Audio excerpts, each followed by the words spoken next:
Selamat malam para pendengar setia di seluruh Indonesia di Dongeng Aki Rukman. Selamat mendengarkan dan tetap merdeka. Assalamualaikum warahmatullahi wabarakatuh. Bismillahirrahmanirrahim. Alhamdulillahil jalali wa syari'il harami wal halali musolliyan ala rasulil mustafa wa alihil mustakmilina syarofa.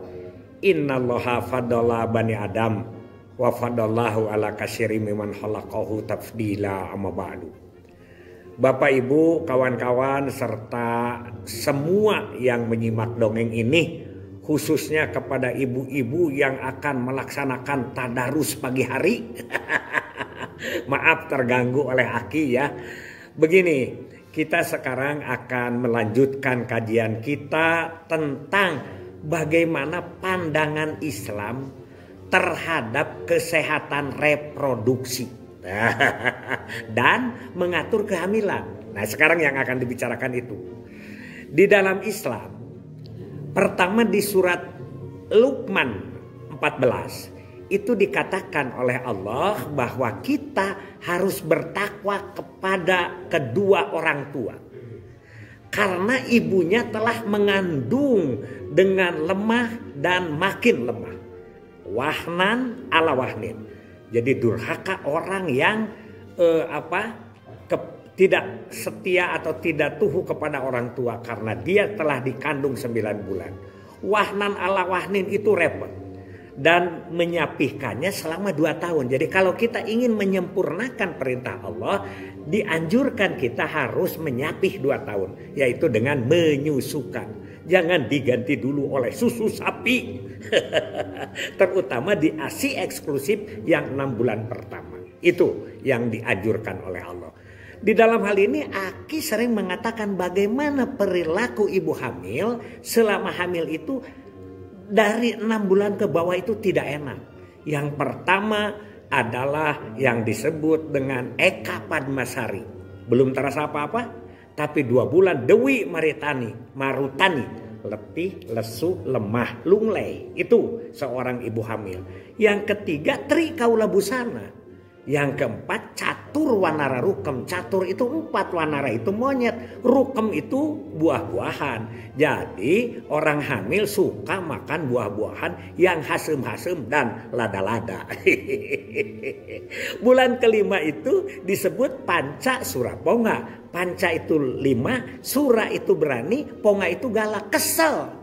Aki bertanya kepada orang hamil, banyak yang mengatakan kesel Ki hamil itu. Kadang-kadang ke siapa keselnya? Banyak yang jawabnya adalah keselnya ke suami. Untung terkesel ke mertua ya. Ada juga yang kesel ke coet katanya gitu. Eta mah kemadinya itu pada saat 1 sampai 5 bulan. Sedangkan 6 bulan saguna wiweka. Sudah mulai rajin, beberes dan lain sebagainya. 7 bulan repot lagi hamil itu. Yaitu Sabta, Kokila, Warsa. Sabta itu 7, Kokila itu beo, Warsa itu hujan. Jadi hamil yang 7 bulan banyak ngomong. Bapak kita sudah 7 bulan, orang buru-buru kepada siapa nanti melahirkan akan ke bidan atau ke dansa. Apa dansa Ki? Bidan desa. Jadi begitu, jadi rencananya sudah banyak. Makanya di dalam adat Sunda itu suka disebut 7 bulan. 7 bulan itu dengan membuat rujak ditukerin sama genting. Itu maksudnya supaya menutupi itu tuh mulutnya orang yang sedang hamil. Jangan sampai rewel. Karena Sabta, Kokila, Warsa. 8 bulan yaitu Nawa Nogroloyo. Yaitu luar leor pikirannya. Seperti ular Nogroloyo itu. Karena apa? Karena 8 bulan itu mulai dengan khawatir. Takut dia melahirkan tidak sempurna, takut melahirkan ada cacat anaknya, atau dia sendiri takutlah sampai ke kematian dan lain sebagainya. Dan 9 bulan adalah disebut dengan sanga bujangga perceka. Sanga itu 9, bujangga itu pinter, perceka itu akal. Jadi yang hamil 9 bulan itu banyak akalnya. Padahal dia itu ingin ke toilet, aduh sudah terasa beteng. Zaman dulu kan di kampung itu si suaminya yang cari paraji ke sana bawa obor gitu, padahal datang belum apa-apa. Beda dengan sekarang. Kalau sekarang kan bidan itu ditiat, oh belum ada pembukaan, pulang lagi, layat lagi, belum ada pembukaan. Padahal pada saat dia pulang ngajuru didinya. Nah, itu teknologi juga belum tentu bisa menolong sesuai dengan yang kita inginkan. Itu yang pertama. Ada yang 10 bulan dasa buta berlaya. Dasa itu poek, buta itu dasa itu 10, buta itu poek, perlaya itu paek. Jadi pasrah orang yang sudah hamil 10 bulan. Maksudnya gimana? Maksudnya karena waktunya hamil sudah lewat, mohon kepada Allah selamat. Beda dengan 6 bulan. 6 bulan masih ada keinginan ingin laki-laki, ingin perempuan, sebelum ada USG, maka aki begitu.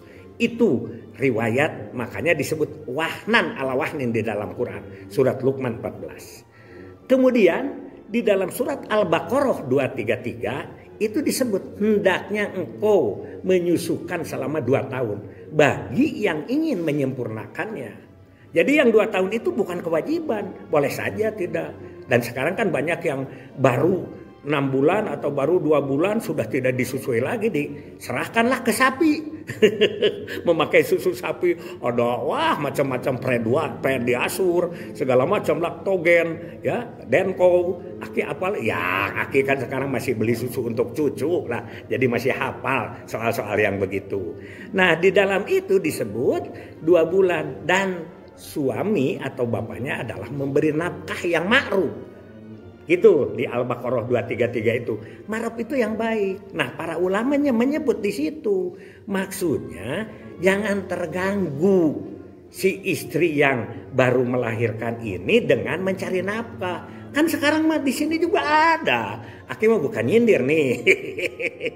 Ada yang baru 3 hari neneknya yang suruh ngurus cucuna kerja, kayak ibunya kerja. Ya itu sebetulnya tidak apa-apa karena bukan kewajiban. Hanya kalau menurut ajaran Islam laki-laki lah yang mencari nafkah di surat Al-Baqarah 233. Perempuannya biar sampai ke 2 tahun dia menyusukan anaknya dengan sempurna. Gitu ya.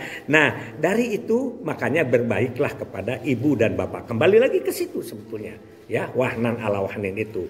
Dari 2 keterangan itu para ulama menyimpulkan jadi bahwa kelahiran itu harus diatur.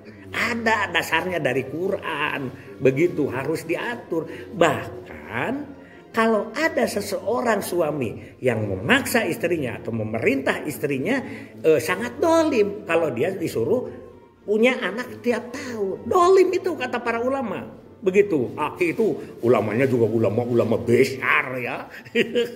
Dolim. Karena apa? Karena merampas hak kesehatan ibu dan juga merampas hak ASI anak. Begitu.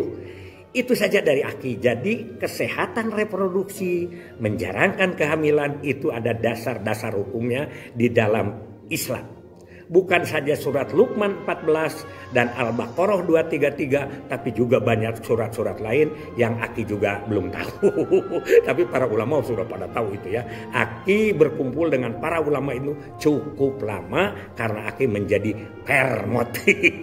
Penmot pendek tapi montok penerangan dan motivasi. Hasbunallah wa ni'mal wakil, ni'mal maula wa ni'man nasir. Wassalamualaikum warahmatullahi wabarakatuh.